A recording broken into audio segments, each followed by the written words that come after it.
Welcome back, and thank you for staying with us. I'm sure, like me, you are hearing perspectives on the first two bills Harvey discussed that perhaps you had not heard before. But we're now at Bill number 3. Let's discuss Bill number 3, Harvey. Bill number 3 would enable a child born out of wedlock whose father is a citizen of the Bahamas to acquire citizenship at the point of its birth. It doesn't matter if the child is born within the Bahamas or outside the Bahamas. If he could establish or provide proof that his father is a Bahamian citizen, he could thereby acquire citizenship or claim to be a citizen of the Bahamas. Now,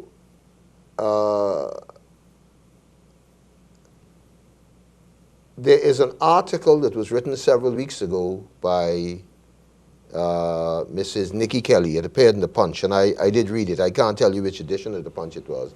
Very well written. I personally think Mrs. Kelly is one of the finest journalists this country has ever produced in terms of her ease of expression and her ability to critically analyze problems that would otherwise appear to people like me to be highly complex. She is someone whom I love to read. But as I understand that her main gripe with Bill number 3, and it's a valid position, I'm not necessarily saying I agree with it or disagree with it, but I recognized the validity of the point she made. I believe I understood her. I hope I am not misrepresenting a point. But she seems to be suggesting that this bill could be very troubling in light of the loose sexual practices of many Bahamian men. I know a fellow in particular from Freeport who likes the Oriental type, and once every 6 months or so he flies out into places like the Philippines and Indonesia, where he stays for a couple of weeks, and when he has had his fill of Far Eastern flesh, he comes home quite contented.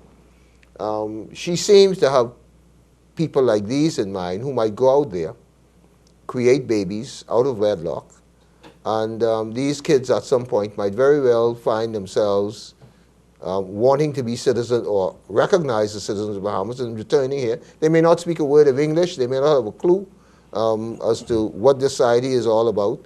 Their cultural differences may be vast, but they may claim a right to citizenship.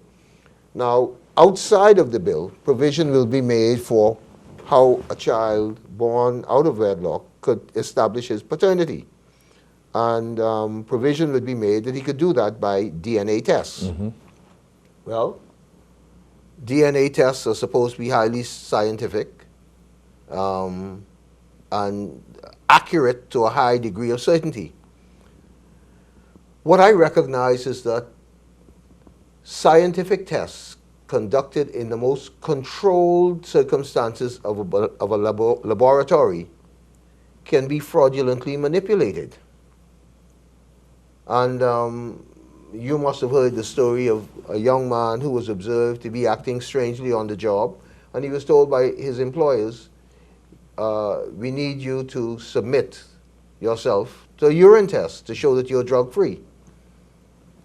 The young man sought to make sure that he did not fail the drug test by secretly sneaking a sample of urine from his wife into the lab. The following day, he was told, you're okay, you're drug-free, but you're 3 months pregnant. It's a... Makes the point. Yeah, well, it makes a point, and people regard it as highly humorous. I regard it as in support of a serious point I wish to make, which is that undeserving persons may very well come in and through fraudulent manipulation of scientific tests earn the right to citizenship. I do not know to what extent that has been given serious thought by anyone. Mm-hmm. I'm not just trying to provide new points of view. The aim here is to say, look, Bill number 3, however desirable the goals may be open to abuse. isn't there another aspect of that? In our country today, there are allegedly thousands of non-Bahamian females, some legal, some illegal. Would that bill not appear to be encouraging not a marriage of convenience, but a baby of convenience? I have no doubt that it could.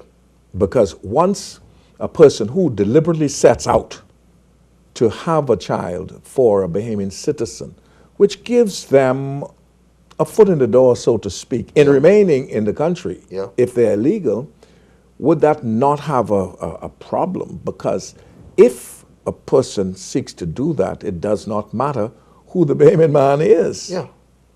Could be a woman's husband. And so you can see the unintended consequences even of that kind of action. Yeah. And we are not accusing the people who came up with the idea as having any private agenda. Oh, no, that's why we say unintended consequences. Yeah. You see, these bills, you can look at the bills from a purely legal perspective, but as the Constitution says in Article 20, you have to look at also the effect, the impact of them down the road to help you to determine if this is something that we want for our country. We got to hasten on to bill number 4 because that is the most troubling to most of our people. The most troubling for me is bill number 2. You've said that. Yes, but some people feel... there's an aspect to bill number 2 that we did not deal with. Go back to it. There's an ad that I used to see. I haven't seen it in recent days during the evening news, coming at me 3-4 times in the space of 5 minutes. But there was a friend of mine who says, but you know, these bills would allow us to pass our citizenship on to our family members. And later on, a young woman comes along and says, isn't that the Bahamas we want for our children? What that ad does not tell Bahamians is that if bill number 2 becomes law, it will allow a foreign person to pass Bahamian citizenship onto another foreign person. Well, not a foreign person, but originally a foreign person. Because once he obtains Bahamian citizenship... I understand what you're saying. Yeah. But if he comes to this country with an ill motive... Yes. I think of Bahamians. What makes a Bahamian a Bahamian? Yes. Loyalty and allegiance to this country. Yes. And if he's coming in with improper motives, you can register him 10, but 15, 20 times. He is not, by my definition, a Bahamian unless he shows loyalty and allegiance. And that's very, very important. You can register him from now until Christ returns. If he has the wrong motives and if he's going to use his status of citizenship to reach a goal which is not consistent with building up this country, he is not, in my judgment, a Bahamian. Point taken. Now, bill number 4, what's your... I was going to tell you how. Okay. And I deliberately picked someone with a Hispanic name. Raul Batista is the fellow I give the name. Comes to the Bahamas. He's a citizen of Cuba. He marries Jane, a Bahamian citizen. Look at bill number 2 carefully. It permits any man or woman who marries a person who is a Bahamian citizen or who becomes a Bahamian citizen. There are 2 persons he could marry and qualify for citizenship. Any man or woman who marries someone who is or who becomes is entitled upon making application to be registered as a citizen of this country. So Raul comes along and he marries Jane. She is a Bahamian. He qualifies to be registered as a citizen. Raul, upon being registered, becomes a citizen of the Bahamas. And he falls into the second class of person who can, and the expression has been used inappropriately, I think, pass on citizenship. He joins class 2, who can pass on citizenship. So Jane divorces him, he divorces Jane. He sends for Griselda, his childhood sweetheart from Cuba. He and Griselda marries, and by virtue of Griselda marrying Raul, who has become a citizen, she qualifies for citizenship. Yes. So one member of the class can extend that number to 2. The 2 of them can extend it to 4, then to 8, then 16. And again, in a country with a small population, we ought to be careful to avoid the possibility of our own people becoming a minority in their own country. Bill number 4. Bill number 4. Bill number 4 seeks to make it unlawful to discriminate on the basis of sex. The persons who seem to have been carrying the load of, or the pain, suffering the pain with respect to this bill, seem to be essentially members of the Christian community. I am a member of a Christian church. I may not have the same passion that some of the spiritual leaders in the country have regarding Bill number 4. But they seem to saying, look, unless there's specific wording placed in the Constitution which defines marriage as marriage between a man and a woman as determined at birth, you're opening the door here for same-sex marriage. I think I understand what their argument is. The answer to the Christian community from those putting forward Bill number 4 has been, hey, look, there's a statute which defines marriage as a ceremony solemnized between a man and a woman. And whether you're a man or a woman is determined at birth. I hear that argument, and perhaps in defense of the members of the Christian community, I ask the question, so what is Caitlin Marie Jenner, who used to be known as Bruce Jenner? Is it a man? Is it a woman? Or is it something else? At birth, Caitlin Marie Jenner was known to be a man, may have won an Olympic medal Of course. as a man. Now, Caitlin Marie Jenner is probably more woman. I mean, I haven't seen her fixtures, but is probably more woman than a man. What is she? What I recognize beyond the debate, and this has to do with the fact that I would have heard the Attorney General say that she got some opinion from some eminent English counsel, which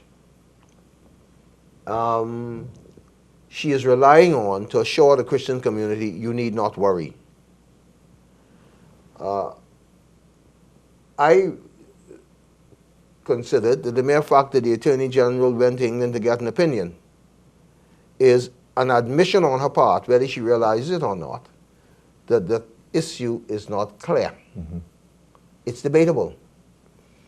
What I do recognize, though, is that two persons of the same sex, same gender, residing in this country, and someone was showing me over the last 24 hours, they say something went viral.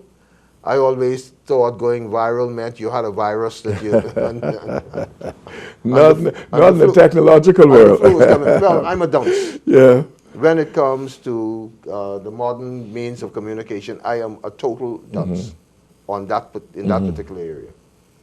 But someone was sending around a photo of either one Bahamian man or two Bahamian men who were recently married in the United States. What I recognize is those individuals are free to return home tomorrow, make an application to the court on the basis that they were married in accordance with the laws of the United States, and they wish to have their marriage recognized by the courts and the laws of our country as a valid and subsisting marriage. It's quite possible that a Bahamian judge, being the conservative types that they often are, may knock them down and chase them out of the court. They have a right to appeal to the Court of Appeal because you're dealing with what is provided for in the Constitution.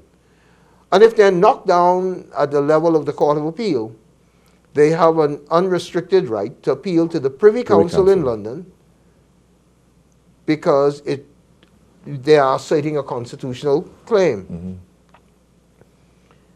We in the country should not ignore the fact that the Privy Council sits in London and is made up essentially of English judges. They have a reputation for being more liberal in their thinking than Bahamian judges are known to be.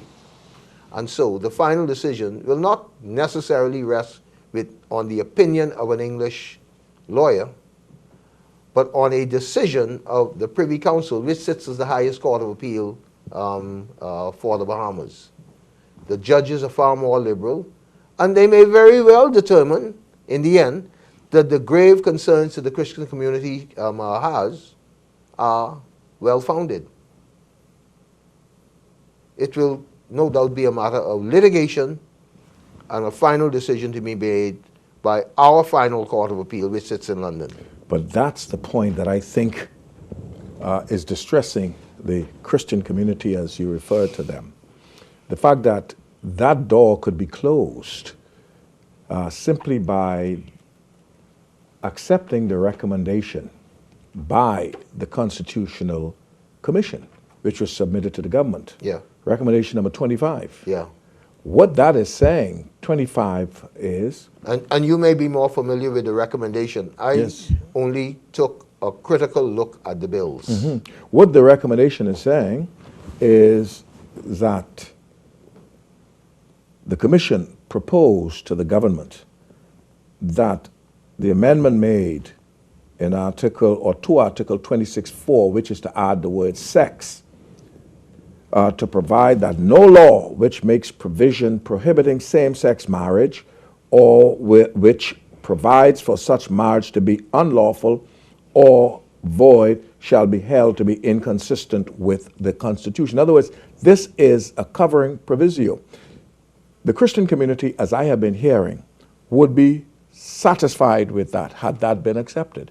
And they would have been prepared to give more consideration to supporting Bill number 4. What that is saying is, look, notwithstanding how that amendment may be considered going forward, let the Constitution says by this recommendation that any law made to prevent same-sex marriage or to not recognize same-sex marriage in the Bahamas is not inconsistent with the Constitution.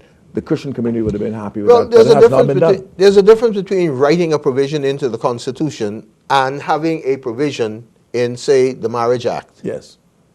The Marriage Act may very well provide that a marriage is between a man and a woman. But it can be an ordinary act of Parliament, can be amended by a vote in Parliament. Yes. If you write a provision into the Constitution, it becomes a part of the superior law. That's right, and would have to be changed by a referendum.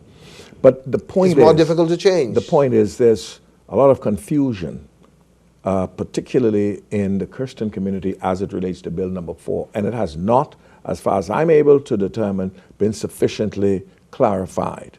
And what has caused a lot more suspicion is the failure on the part of the government to accept that recommendation by its own commission. Well, I heard a very, and he served on the first Constitutional Commission, why someone would break into his home in Blair some weeks ago and beat him up. Pastor Rex Major? Rex Major. Yes. But he gave a very enlightening talk in Grand Bahama several weeks ago.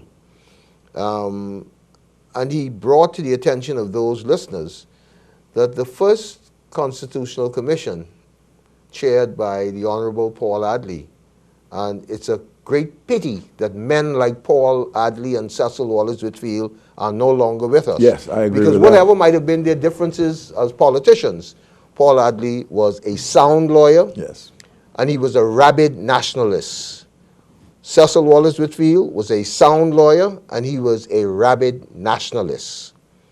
It is a pity that they are no longer with us, because I'm pretty sure that each one operating within his own respective party, I don't think we would have been dealing with most of these issues here today. But Pastor Major pointed out that there was a recommendation from the Adley Commission. Which you served on also, right? You were the co-chair. Well, I mean, yeah. I was named The as co-chair, but yes. nobody co-chairs anything with Adley. With Paul Adley. He is a man that for whom I had the greatest regard as a lawyer and as a person and as a Bahamian. Mm-hmm. Very, very much Bahamian. I admired the lecture that he prepared for, I think, from Pompey to Pindling. Yes. Tremendous researcher. Oh, he was. Unbelievable. And very sound in his thinking. But on the Adley Commission, there was a recommendation that a similar provision be written into the Constitution.